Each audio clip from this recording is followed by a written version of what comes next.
Dios. Entonces, les decía, digamos, todos los autores tienen, además de su desarrollo teórico, un compromiso político, o sea, teórico-político con la época, ¿no? Y depende de dónde estén parados. Por ejemplo, Beck, que seguramente lo leyeron, tuvo toda su vida un compromiso muy fuerte, y los últimos años, digamos, era como el tema, con la Unión Europea. La Unión Europea en el sentido de que Europa sea una sola, ¿no? En contra de las divisiones hacia dentro de Europa, de esto de países más ricos, países menos ricos. Bueno, Giddens estuvo en su momento comprometido con el laborismo, después con la tercera vía, dentro de el poder político inglés, del lado de la socialdemocracia. Las escuelas francesas, como les decía, en general tienen una política de llevar la sociología hacia afuera, entonces los cuadernos de sociología, las revistas de sociología aparecen mucho en los medios de comunicación, todos ellos, Castel, Touraine, digamos, todos los sociólogos que estuvieron hablando en los últimos años, los ven en todos los medios de comunicación, escriben. Bueno, Bauman también ha tenido, digamos, una posición muy de aparecer en los medios, de que le hicieran entrevistas en todos lados, de escribir de un modo más llano, ¿no? También escribe lindo, más allá de que uno pueda estar de acuerdo o no con la profundidad de ciertas ideas, pero digamos, estamos hablando del estilo de la escritura. Entonces, en ese punto, Castel es muy lindo, es lindo para leer, digamos. Y además lo que está diciendo son todas cosas que nos interpelan directamente, porque tienen que ver con la cuestión del trabajo y con cosas que vivimos, y ahora vamos a ver un poquito más. Bueno, me apago, basta de esto, volvamos a Castel. A ver.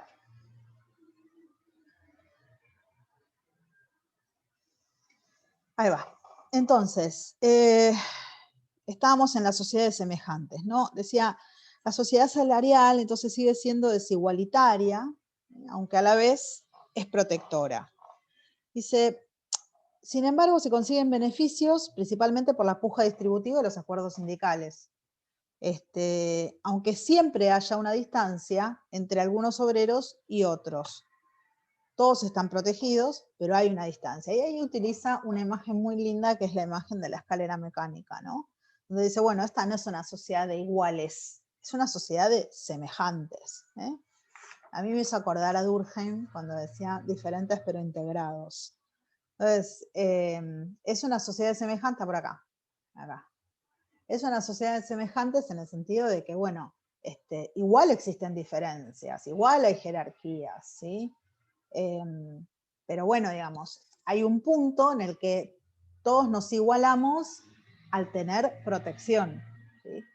En ese sentido sí, solo que bueno, algunos quizás ganan más que otros o tienen distinta inserción en el trabajo, pero estamos hablando de un estándar básico mínimo para todos. Bien, entonces el Estado ahí es garante de la propiedad social, ¿sí? Y es un neutralizador, va a decir Castel, neutralizador de la inseguridad social y reductor de los riesgos sociales. Dice, ahora, este rol el Estado pudo jugarlo por dos condiciones principales. ¿De acá? Sí. Una es la condición de crecimiento económico.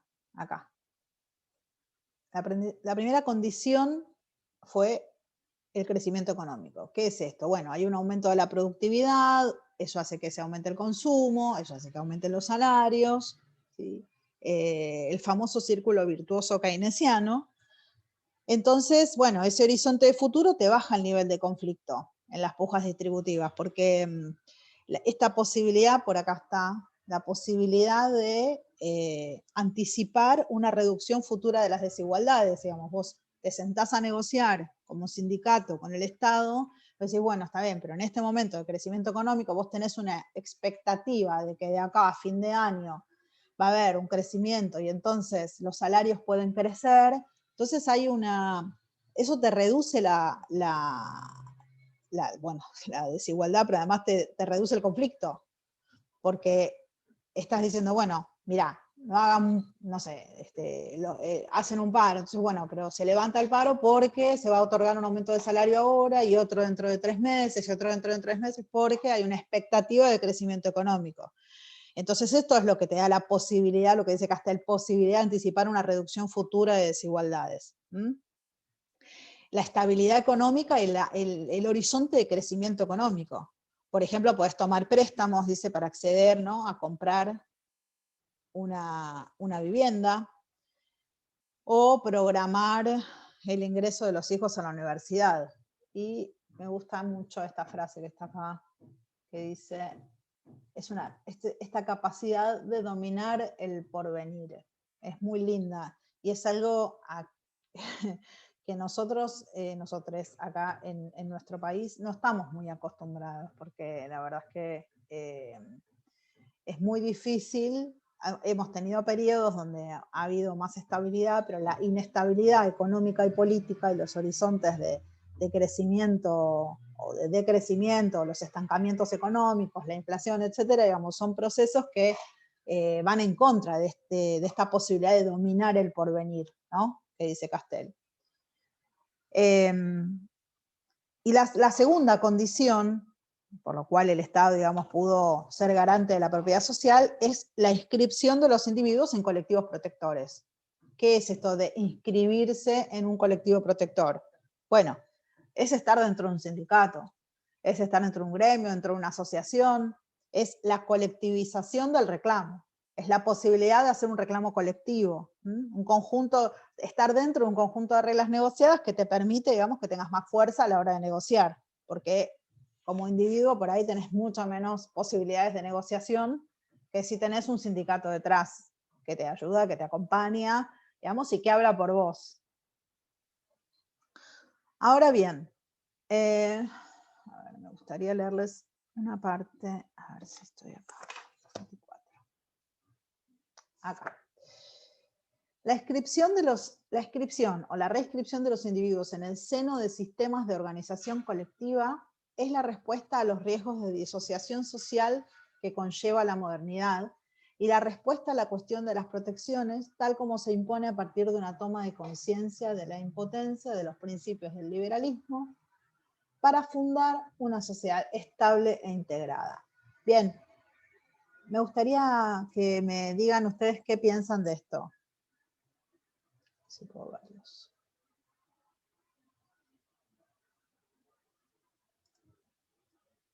Escucho.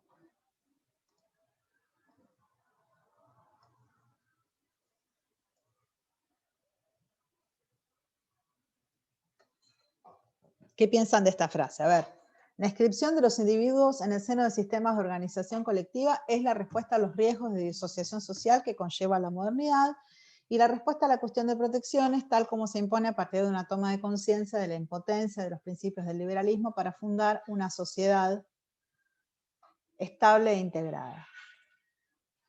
¿A qué se refiere con esto?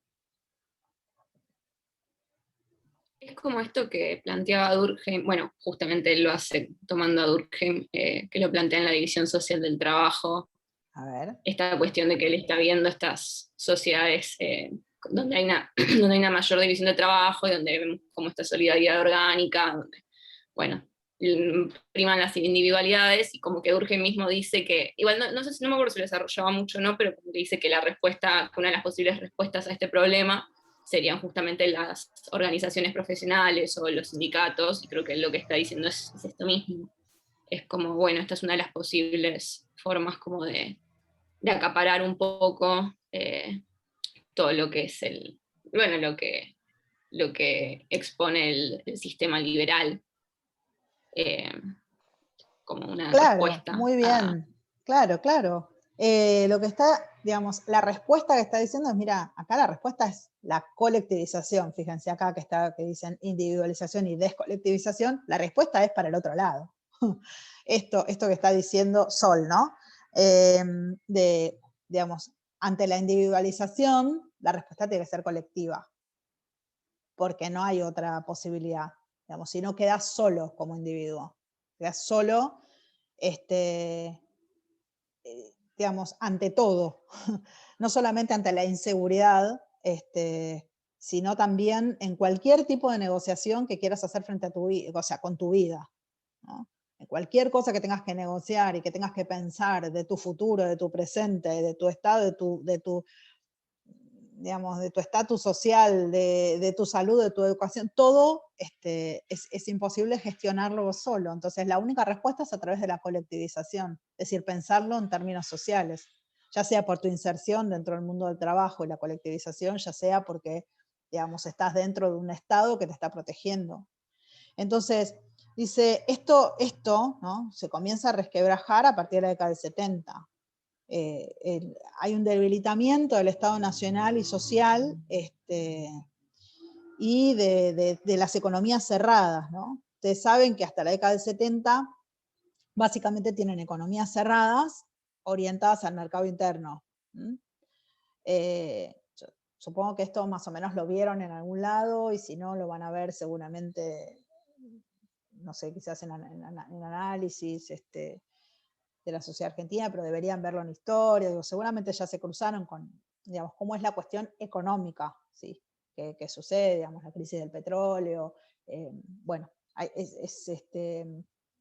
un conjunto de procesos económicos y políticos en la década del 70 que tienen múltiples causas y explicaciones, pero que dan como resultado que el Estado quede sobrecargado, ¿no? El Estado queda sobrecargado, las economías cerradas comienzan a resquebrajarse como, digamos, en el sistema económico, y el Estado queda con esta sobrecarga, la sobrecarga de, digamos, de gasto y con mucha deuda, bueno. Entonces, las empresas, dice Castel, las empresas, por supuesto, quieren maximizar su capital, disminuyendo el peso de los salarios, ¿no? Como sucede en el capitalismo, desde que el capitalismo es lo que es. Entonces, paralelamente, el desempleo, la precarización, va a promover una competencia entre iguales y la ruptura de las bases de identificación y protección colectivas. ¿Qué es esto? Bueno, yo después, cuando les pase bueno, les puedo colgar si quieren los clips de los videos que tenía insertos en el video de Castel del año pasado. Por ejemplo, hay una escena que a mí me gusta muchísimo para ilustrar esto.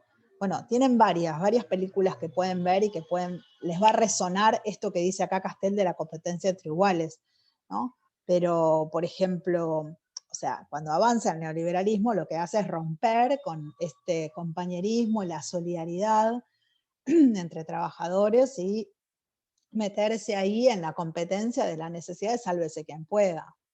Entonces, en ese punto, por ejemplo, en Francia se produjeron un montón de películas que van en ese sentido. Creo que una de las que les puse el año pasado, un clip, es de 2 días y una noche, que solo conseguí el tráiler, pero quizás ustedes la encuentran en Stremio o en Cuevana o en alguno de esos lugares, o la pueden bajar, pero 2 días y una noche es justamente una película francesa que habla de esto, ¿no? Digamos, a una empleada la echan, porque no pueden sostenerla, pero le dicen que solo le mantendrían el trabajo, le pueden pagar, o sea, le pueden seguir pagando su empleo, si sus compañeros, creo que parece que eran 15, renuncian a su bono extra.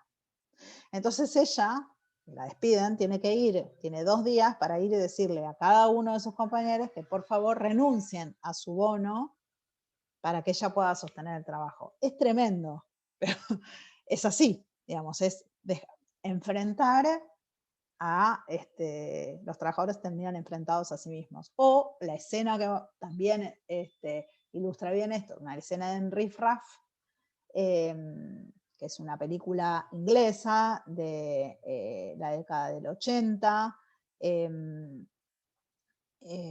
un director de izquierda muy interesante, que hace películas muy lindas, que se llama Ken Loach.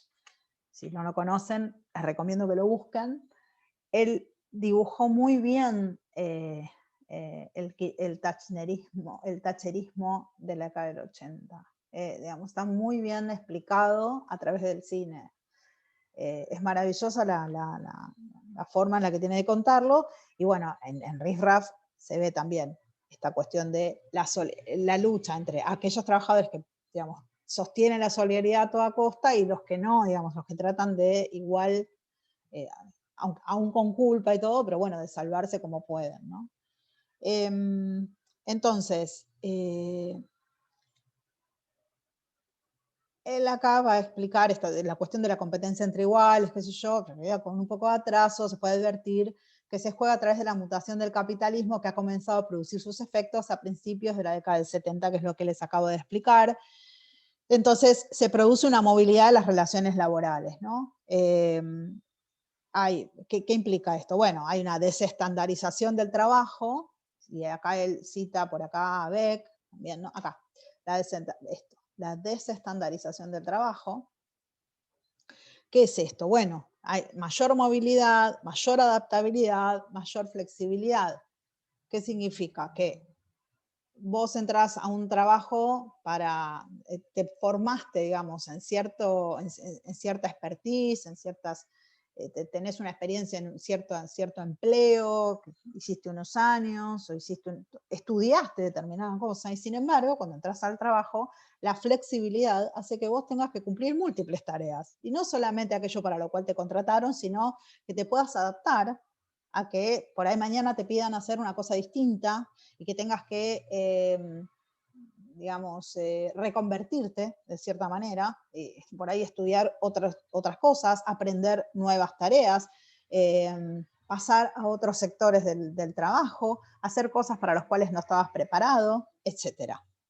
Esto seguro que les pasa a todos ustedes, porque, digamos, no es algo que se haya ido para atrás. Digamos. Por supuesto que no pasa, puede haber empleos en los que no suceda, pero lo que sucede en las empresas tiene que ver con esto, y es un movimiento que comenzó en la década del 70 y que sigue, ¿no? Y cada vez más. La inserción endeble cada vez es mayor, ¿no? Al punto de, bueno, ahora estamos en un proceso ya de uberización del trabajo. Los pedidos ya, uberización ya. Seguramente escucharon hablar de esto también. Entonces, la desestandarización del trabajo es esto. En vez de tener un trabajo en el cual, bueno, vos estudiaste algo, o no, digamos, pero tenés una experiencia en una tarea que viniste haciendo, digamos, tenés expertise, te desarrollaste en eso, tenés una inserción, y ahora no es así. Ahora eso ya no te sirve, tenés que aprender otra cosa, tenés que adaptarte a lo que te proponga tu empleador, porque si no te quedas sin empleo. Entonces esta adaptabilidad, esta flexibilidad llevadas al máximo. Y dice, las trayectorias profesionales entonces se vuelven móviles. ¿Qué significa que se vuelven móviles? Bueno, que la carrera ya no se desarrolla en la misma empresa. Está bien, esto es lo que dice acá, ¿no? El modelo biográfico. Sí, está bien. No es solamente que la carrera no la tenés en una misma empresa, sino que además, esto que les digo, también tienen que desarrollar tareas para las cuales quizás no estaban preparados, o no les gusta, o no eran, digamos, para lo cual estudiaron, etc. Entonces, acá hay algo que me parece súper interesante y que también se intersecta con algunas cosas algunas hipótesis que desarrolla muy bien Bauman, que es esto de que cada individuo debe afrontar por su cuenta las contingencias de su recorrido profesional discontinuo y reconvertirse todas las veces que haga falta para mantenerse en el mercado de trabajo, ¿no? Está acá.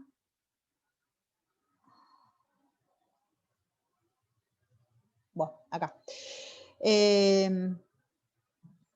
O sea, que está obligado a ser libre.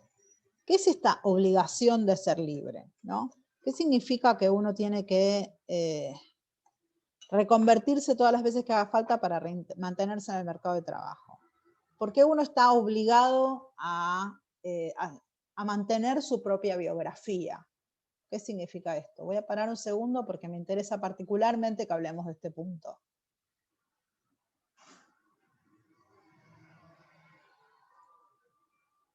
Escucho.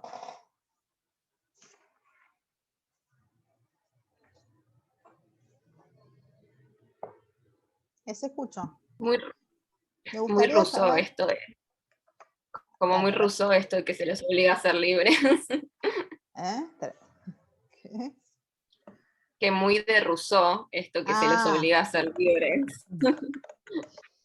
sí, pero es que es muy interesante porque obligado a ser libres, ahí en ese punto está hablando de la cuestión de todo bien, vos querés trabajar de esto, o sea, vos sos responsable, es por tu currículum que no lo armaste bien, seguramente, que por eso no conseguís trabajo. Ah, no, pero lo que pasa es que vos no te hiciste el curso de Power BI, entonces con eso seguro que conseguís empleo. Ah, pero lo que pasa es que te equivocaste en la entrevista, vos nunca tenés que decir eso, vos tenés que decir que, claro, lo que pasa es que estudiaste una cosa que no tenía nada que ver. Ay, pero ¿y vos te dijiste que vivías ahí? No, tenés que decir que vivís en aquel lado. Entonces, a eso me refiero con que los individuos terminamos haciéndonos cargo de una situación que en realidad está por fuera, que tiene que ver con el mercado de trabajo, con cómo es el capitalismo y cómo es la organización del mercado de trabajo y la flexibilización extrema.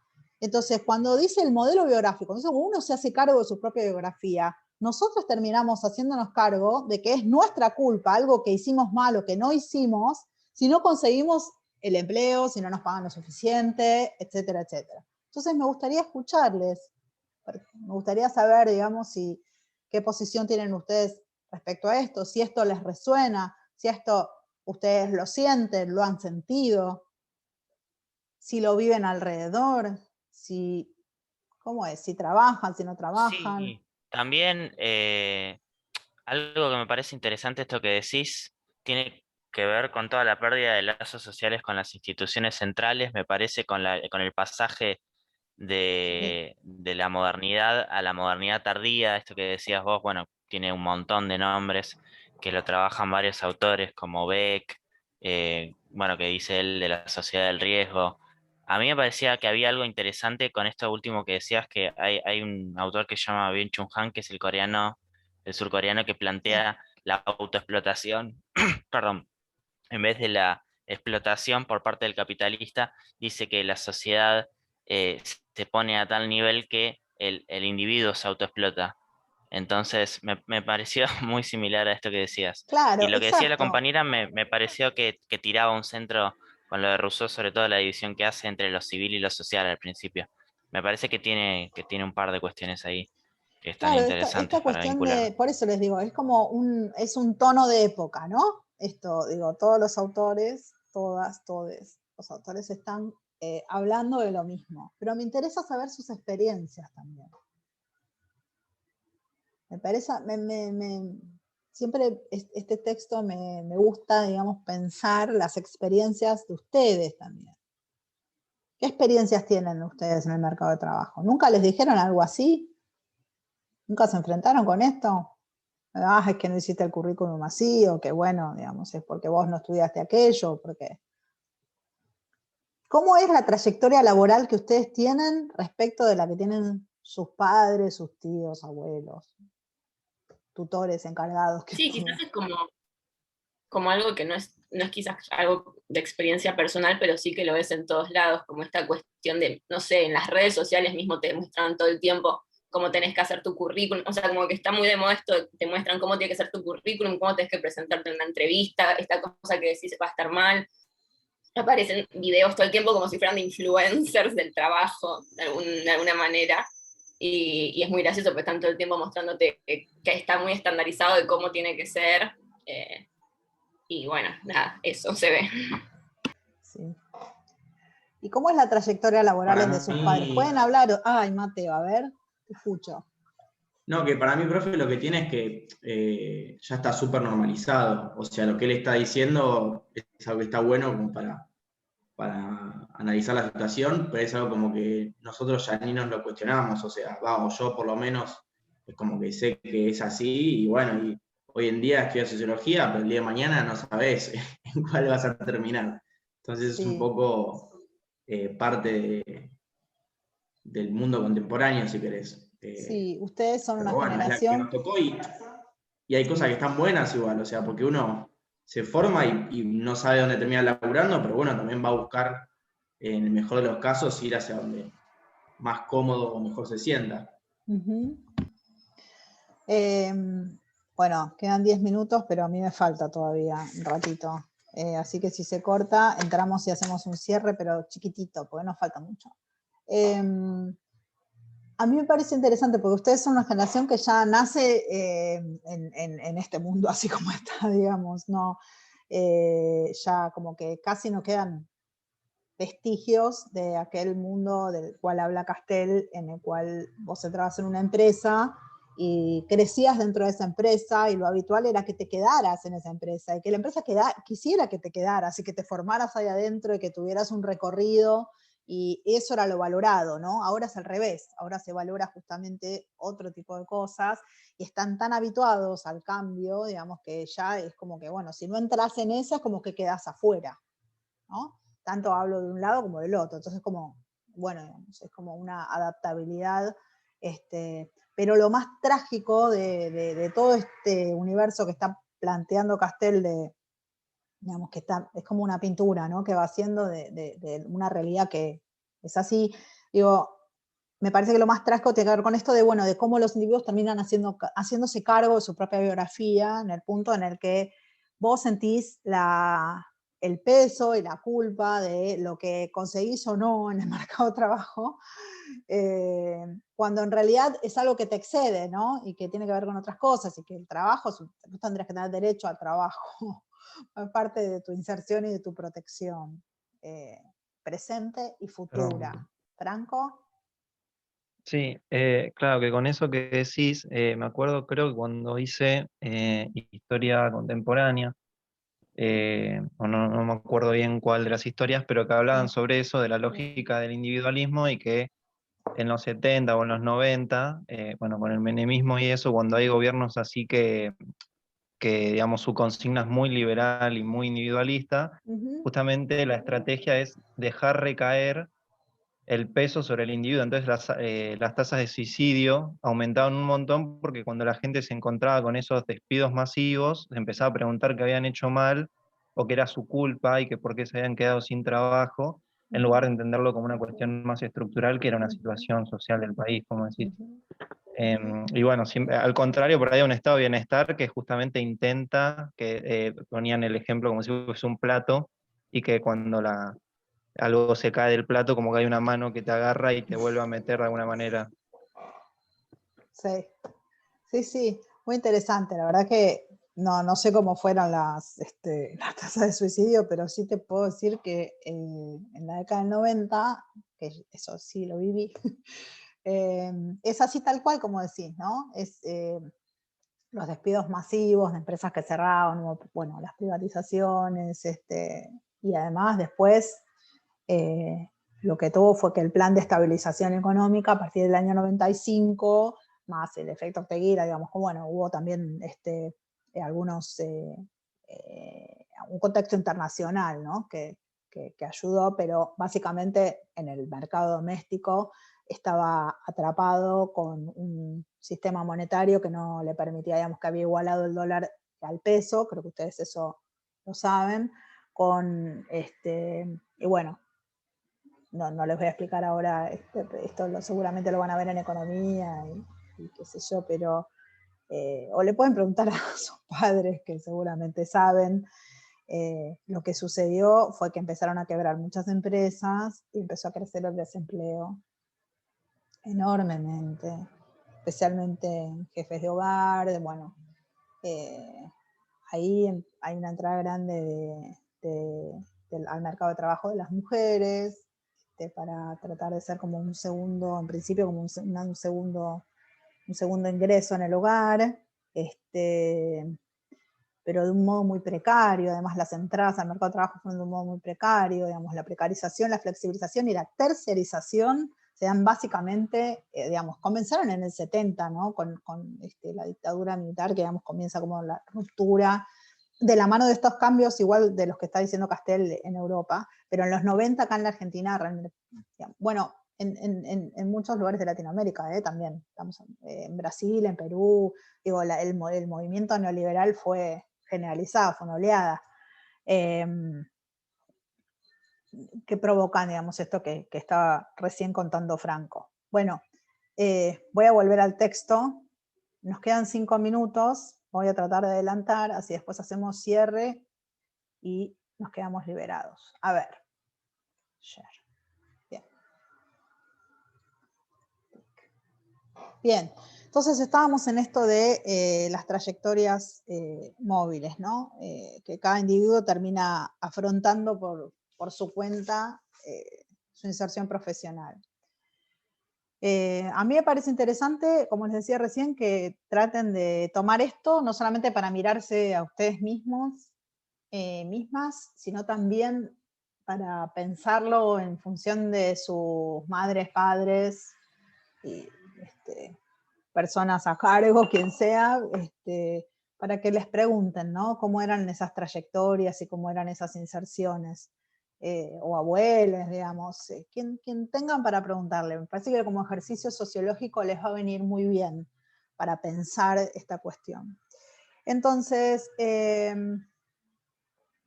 bueno, él dice que se puede hacer, cuando habla acá del retorno de las clases peligrosas, ¿no? Entonces se puede hacer una doble lectura. Se puede enfatizar en la pérdida de lazos, ¿no? Esto de la desocialización de los individuos, los excluidos, ¿no? Que son estos individuos que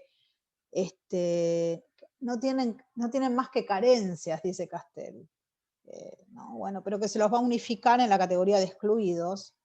En realidad no son excluidos. Lo que les sucede es que son diferentes en su trayectoria laboral, en sus orígenes, quizás no tuvieron las mismas oportunidades todos.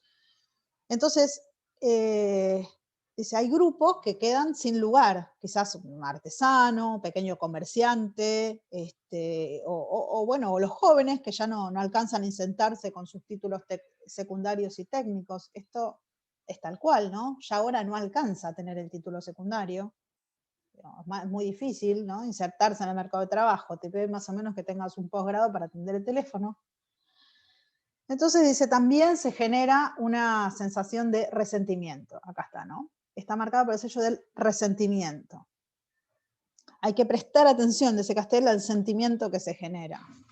Entonces, acá hay una cita que me parece crucial, en la 67, que dice, si bien hoy en día es necesario, salvo que se suba el riesgo de una muerte social, jugar el juego del cambio, de la movilidad, de la adaptación permanente, el reciclaje incesante, es evidente que algunas categorías sociales están particularmente mal pertrechadas para hacer frente a esa nueva realidad, y se puede agregar que ha habido muy poca preocupación al respecto para ayudarlos. Por ejemplo, la imposición de la flexibilidad de las empresas rara vez estuvo asociada con medidas de acompañamiento eficaces que aseguraran la reconversión de los agentes.